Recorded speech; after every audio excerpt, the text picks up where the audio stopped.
Well, hello everyone. Today we're going to look at multizoning a eufy security camera system by Anchor in today's show. It's going to be a little bit of an explicated version, so it's going to be a little bit long. So why don't we just go ahead and roll, title rolling.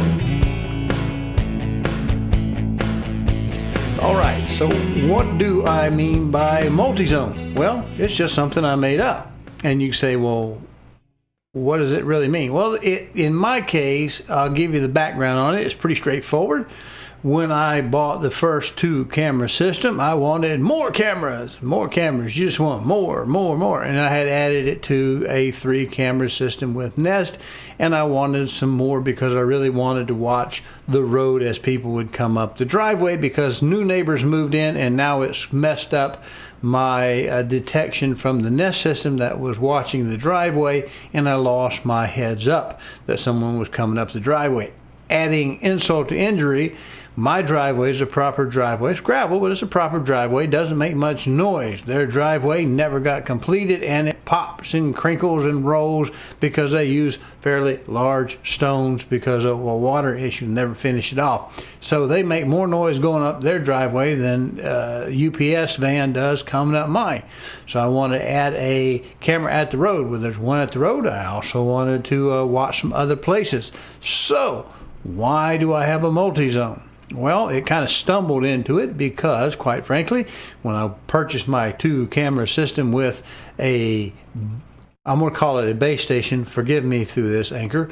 It is a home base 2, and the home base 2s were once rumored that they were going to try to expand them, but they didn't really find a good way to do it, and they came out with the home base 3, the latest and greatest. So the old home base 2 has 16 gigabytes of storage in it. And they came with one of those and 2 cameras.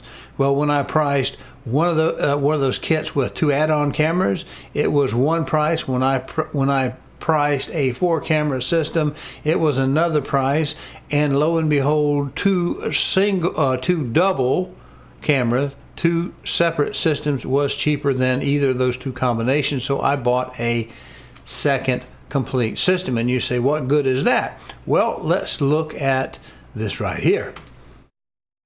All right, now I have pulled up a zoom in with a little camera on top of the phone, and we'll just hit the eufy app and it will come up. And what eufy will allow you to do, let's slide down here to the devices, and we'll see we have a base station blue and a base station red. So what I actually have there before us is 2 separate base stations in the eufy app, and you can see them. And you say, well, yeah, eufy can do that. And that's true. That's a plus to the eufy system. I am told through the eufy's Q&A that you can actually have multiple base stations. I confirmed this with eufy Anchor before I bought the second system. And they said, yeah, you can put more than one base station on there. And I said, well, I actually have one house, not the 2-house thing. And they said, well, you could still use the second base station, but you're not going to get a lot. Well, in my case, I thought, well, if I have 16 gigabytes of memory stored locally, if I have 2 base stations, you're getting ahead of me. If I have 2 base stations locally, then I'll have twice that at 32 gigabytes of local storage, and I could. The downside to that is, if we want to kind of go to that multiple house, lake house, cabin in the woods, cabins in the mountain, and home, where you might have a different base station and a eufy system in each of those houses, those base stations are listing everything up underneath them has to be attached to that base station, and you can't I can't trigger what we call automations. I can't do automation, say, with Lake House and trigger a recording over in a different location with the other base station. But what can I do? Well, I can actually chain things through automation to each of the separate units. And so I'm going to roll a clip here that's going to talk vaguely about automations first. Let's get that going. Now, Del, what is this zone thing you're speaking of? Well, I have multiple home bases. This is the one, you see, you'll notice it's got a little red tape on it. This is the red zone, home base for the red zone. That used to be a TV spot up there in the old garage. and the TV got repurposed, and that power and antenna connection were just there. You can tell they've been there for a while. They've turned yellow with age. The plastic has aged. But there we have our zone, our red zone home base. Now if you come in, if you'll notice, it's way high up into the wall. Makes it difficult for somebody to steal if they wanted to take the data, if they want to take the footage with them. It's going to be difficult to do because they got to grab a ladder over here, which is well within reach, grab it and take it over. Now if we look right here, we see a keypad and a door switch, and we have a door switch over the garage door. Now that works really well the way I've got that set, because it doesn't trip until the door is completely closed, and you just mount the magnet on the top of the door with the sticky tape, and then you have, of course, you just adjust the height of that sensor for the particular trip so that it doesn't trip early, or you can't have it cracked halfway open without it being open. So closed is closed and open is open. These run off those little batteries and they can be recharged. But if you'll notice, I don't know if I can get up here to show you, it's just got a little piece of blue tape. This is on the other home base. Now let's go back up. That's red. We just saw blue would come across the ceiling all the way around over here, and up there between the speaker and that green fertilizer spreader on the other side, the left, you'll see a camera looking at us right next to the spool of old hose and belt. If you follow that, you'll see it does have a little wire that comes down where the radio is, and at the radio there's just an extension cable and a transformer. And periodically, because this is deliberately difficult to get to with the junk in this place, with the equipment and mowers and whatnot, you can't really get to that camera to take it down and steal it. And if you can see it through the resolution, I don't know if it will, that's blue as well. So the blue, and let's swing around to our doors.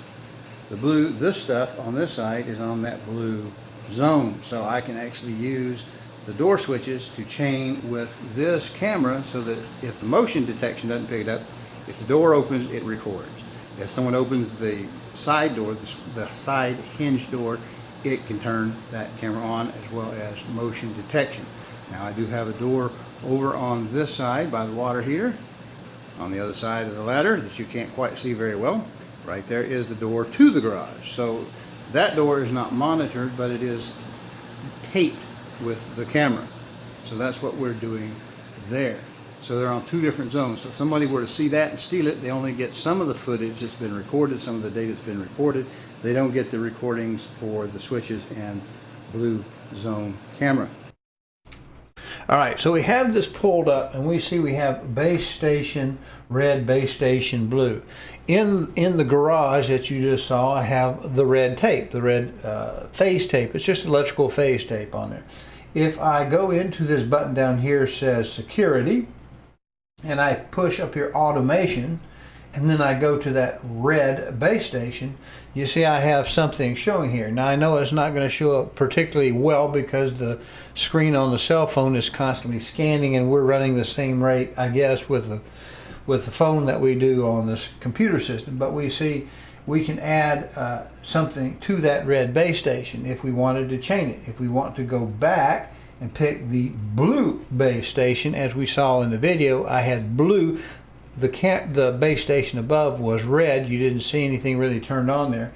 But now we see down here we have a couple of things. I have alarm system to make the noise come out of each of the cameras and the base station. But down here on the red, we also have this one right here, which is using two switches that we saw in the system in that video. We have the two door switches, the overhead door and the actual entry door, the side swinging door. We have them off of the blue base station, and that camera in the back is in fact on the blue system. So if someone were to come in, break in the garage and see that base station up there up high on the wall, and decide to take the time to try to stumble through my overcrowded garage to get a ladder to steal that particular base station, they're getting the red base station that we're still recording on the blue base station. So not only does it extend the life of our data before we have to roll over. Hey, appreciate you watching. Do me a favor, if you will, subscribe to the channel, either the YouTube or the Rumble channel, which this appears in. And if you can, check the notification bell or settings to make sure that you get notified when new videos are posted. Appreciate it. That we're still recording on the blue base station. So not only does it extend the life of our data before we have to roll over, I have the most recording at the road guarding the mailbox, and of course the driveway entry is on with only another camera. So I actually had 2 years of traffic going by and that sort of thing, and wasn't quite full to capacity. I had 600 and some odd days on it before reformatting that, trying to get a eufy bug out of the app that goes along with this 2023 latest and greatest. It is Android, so it's late, whatever the 13, I guess it is. It's the latest one that's available, built into that phone, and it's been given some trouble with the eufy app. But the idea was, I have more data in 2 different locations, so if they steal one of the cameras, they won't get, or one of the base stations, they shouldn't get all of the data. So that's what we got going there. All right, we see the effect of the multi-zone, how I have it, the red and the blue. If we look at the top 2, it says red, and red here, RD1, RD2, those are on the red camera, on the red cameras, or on the red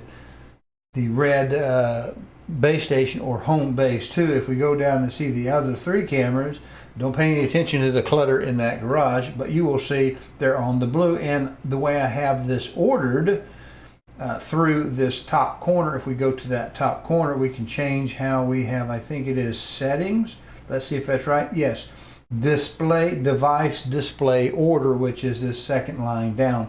We can actually change them to be organized by, say, if we want to do it, we could do lake house. We could perhaps put that red one at the lake house, or the cabin in the woods, or the hunting place, or another one at the house. And you can, or the rental property versus the other, however you want to. Or in the case if you have, we can't say in real estate something, because they'll say it could be something dealing with fair housing if we mention family status. But if you had a mother-in-law suite or grandpa suite, or even you had, say, something like the guest house out by the cement pond, as they used to say, you could put and set up a system there, I think, complete with door pads, because I think you can have a maximum, this is from memory, don't quote me on this, I think 3 door pads per base station or per home base. So we could have a front door, back door, keypad out there on the one home base, and keep it separate from the other home base. Or if you had an upstairs apartment type thing, you could put a one for the red floor and blue floor, or one, or whatever you want to do. So you can kind of break them up, and it will, in fact, it requires it to be isolated per home base, how you have your devices, your window switches, your door switches, that type of thing, your motion detectors, that sort of thing going on like that.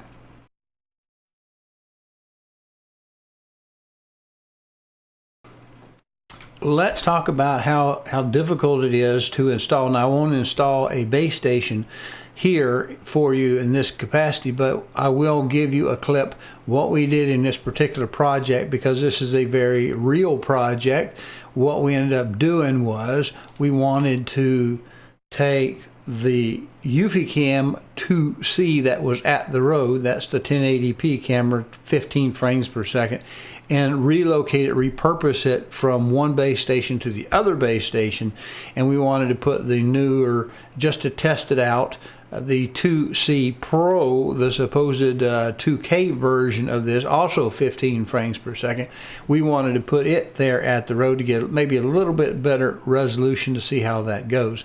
So what do you say we look at some video clips of how we install, and it's very quick. They're probably a minute a piece, but we're going to go ahead and set up 2 cameras. I'm going to show you first taking it out of the box, because for some reason people like unboxing. Well, I don't actually take it out of the box. I show you the box, and then I have it open out of the box, and we look at it there in the next clip that will follow, and we'll check it out. Then we'll roll. I'll come back and tell you we're getting ready to do the activating of the two cameras. Okay, everybody seems to like pictures of boxes.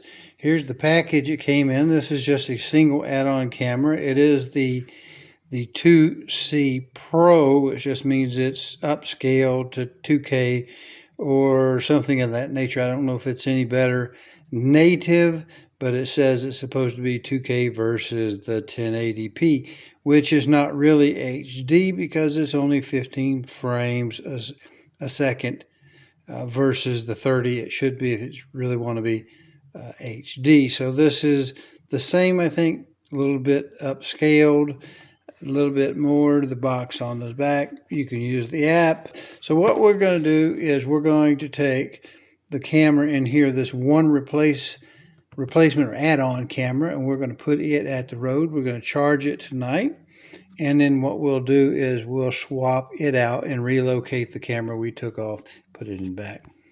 Now at this stage, I'm going to add that camera to the system that already exists. So I have to add that in there. If you'll notice back here, we have this little charger, which I use to recharge the entry switches batteries, the 123s. They are rechargeable that come with them. If you get a charger, you can recharge them. Otherwise, you have to buy the throwaways every so often. Now, what we have obviously is the box, and then we have the cable that I never use because I already have one out. I have a mount, uses a 1/4-20, got some mounting screws here, and of course the camera. You can see the 1/4-20 hole on the back of the camera. If we slide over this way, we see we have a red piece of phase tape over the sync button. And if we come down here to this side, we see the charging port and a little bit of that QR code in the speaker hole. So we're charging it. We've charged it. It's up to speed, and we just have to add it into the system. We're going to add it into the red zone. Now I have the old gate camera, the old gate red one. I have deleted it off and renamed the red one to gate red one like I had it conventioned with the rest of the cameras. You can see the live shot or recording from where it is. We're going to add this one now to the blue zone, and so we'll do it the same way. We'll add camera, battery camera, eufy camera 2C. We'll add it to the blue. Has to be within 1 meter. We'll hit next. It'll ask me to push the sync button.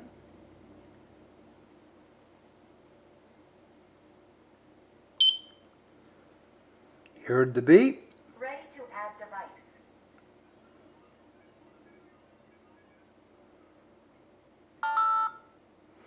We've got tone. It's been added. Device was added successfully. And now we'll just repeat the procedure. We're going to add customized name. We're going to call it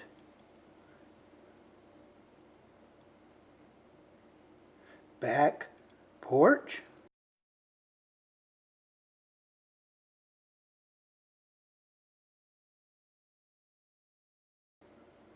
Blue 3, and if I misspelled something or I don't like it, I can rename that once I have it set up. So now we have that, and we'll be able to finish the configurations.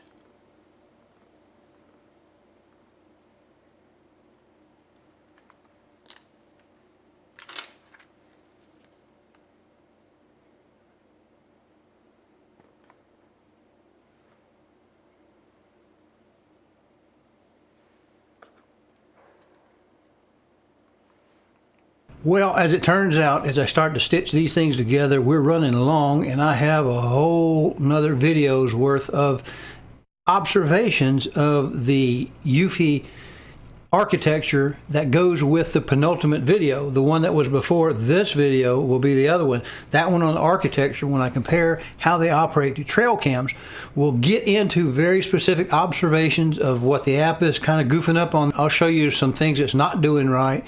We'll look at the video that we've extracted off the cameras, a couple of the 2C and the 2C Pro in night and daytime, and that'll just be a separate video. So I appreciate you watching. Remember, hit like and subscribe on these things so that and the notification bell, so that when this next one comes up, that you'll know it's there. And if you haven't watched the one on architecture, when I explain to you, because this is a robbing Peter to pay Paul, you give a little, you get a little bit, and it's not that one is better or worse than the other. They're just different in how they work and why they're that way, and why you need to have certain trade-offs. So anyway, that's it. Appreciate you watching. Subscribe if you will. It'll help me out a lot. Tell your friends, spread it around, all that kind of good jazz.